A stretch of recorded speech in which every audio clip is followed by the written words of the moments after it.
Hey everyone, welcome back to our On the Money YouTube channel powered by Allied Wealth. Matt Stevenson here. And today I wanted to pose a critical question to you. And this is one that I get quite often from people reaching out to us.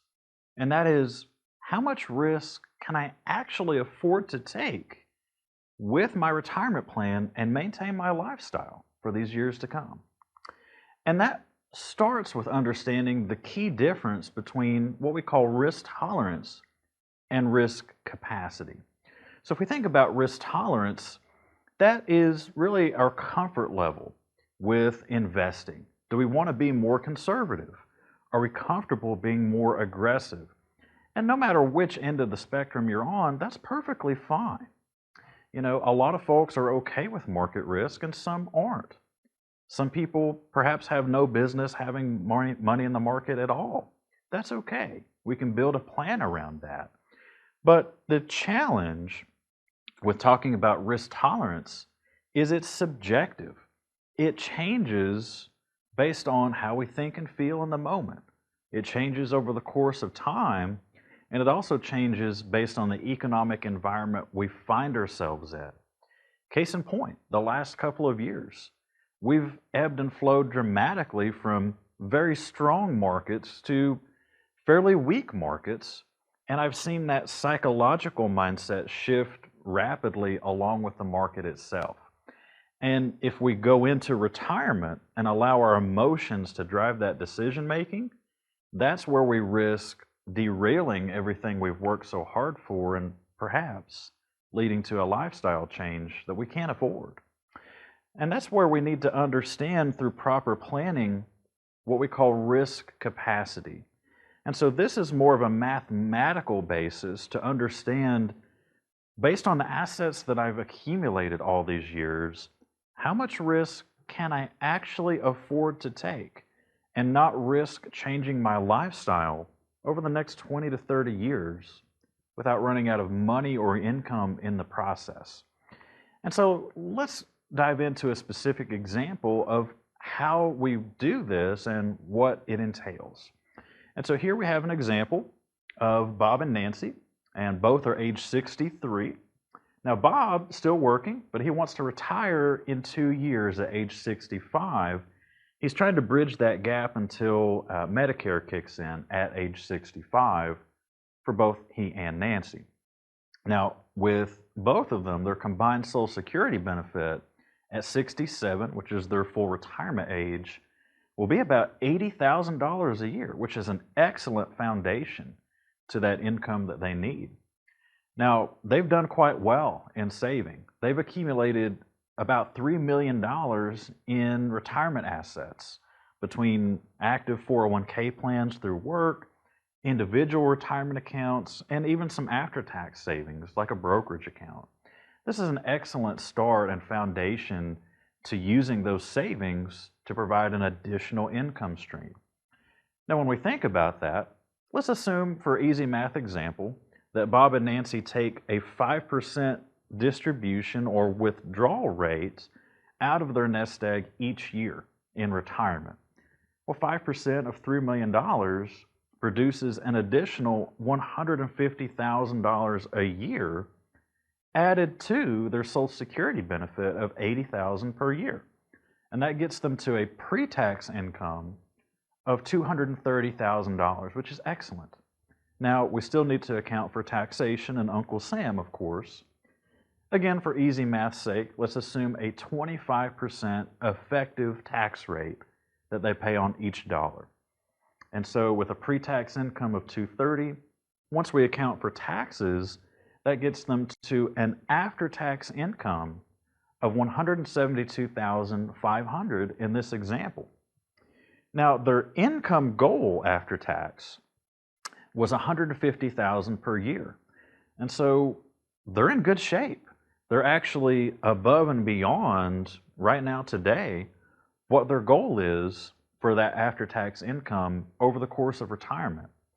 So in a lot of cases, we might consider that they've won the game in their retirement plan. But hold on just one second. There are some other things that we need to consider here. And that is, how much risk are we taking with our nest egg right now. And so let's go back a second. Now, of that $3 million that Bob and Nancy have saved, which is excellent, over the course of time, the mix of investments that they currently have in their portfolio has lost about 40% on a multitude of occasions over the course of just the last couple of decades alone. If we were to experience that again, in Bob and Nancy's case, $3 billion with a 40% drawdown or market loss equates to having $1.8 million left over. It's a loss of $1.2 million through a major impact event in the market. That is a huge, huge chunk of change, especially when we need that money to be there to produce the income that we need. And that's the key. Retirement is about income. It's not just about the dollar figure that we've saved. Now, going back to our easy math example, if we have a 5% withdrawal rate now on $1.8 million, that's producing $90,000. Add that $80,000 of Social Security onto that, and now we have a before-tax income of $170,000 per year. Once we account for taxes, now we have $127,500 for spending each year, and that's over $20,000 short of their income goal.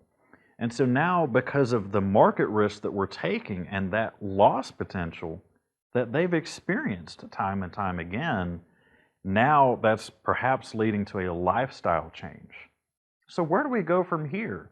How do we make some adjustments to make sure that we can perhaps mitigate the chances of a shortfall in retirement? And really what we need to figure out is your risk capacity equation. How much risk can we afford to take and not change your lifestyle? And so through that simple exercise, what we did is we took that $3 million nest egg that they've saved, and we said, well, what if we had a 20% drawdown instead of 40%? Does that get us to where we need to be? Now, 20% drawdown is still significant. Perhaps there's a few more adjustments we could make to dial that in even more. But instead of $1.8 million, now even in a substantial market crash, they still have $2.4 million to weather that storm. Again, easy math example, a 5% withdrawal rate off of now $2.4 million is $120,000 a year. Added to their Social Security benefit, and that gets us a pre-tax income of $200,000. Once we account for taxes, now they have right at $150,000 after taxes in spending each year in retirement, which is right in line with their goal. And so for Bob and Nancy, their risk capacity equation equates to limiting our drawdown potential, if possible, to 20% or less over the course of their retirement. And so by going through this exercise, it allows us to identify what adjustments might be necessary to make sure that we can maintain our lifestyle. Can we add more consistency to how our money's operating and tighten up our range of outcomes so that we know these dollars are there reliably to produce the income we need in the best years of our life? Folks, this is one critical part, but one small piece of building your retirement plan. If you like this content, make sure that you hit the like button on this video below and subscribe to our channel for more content just like this to follow. We'll see you soon.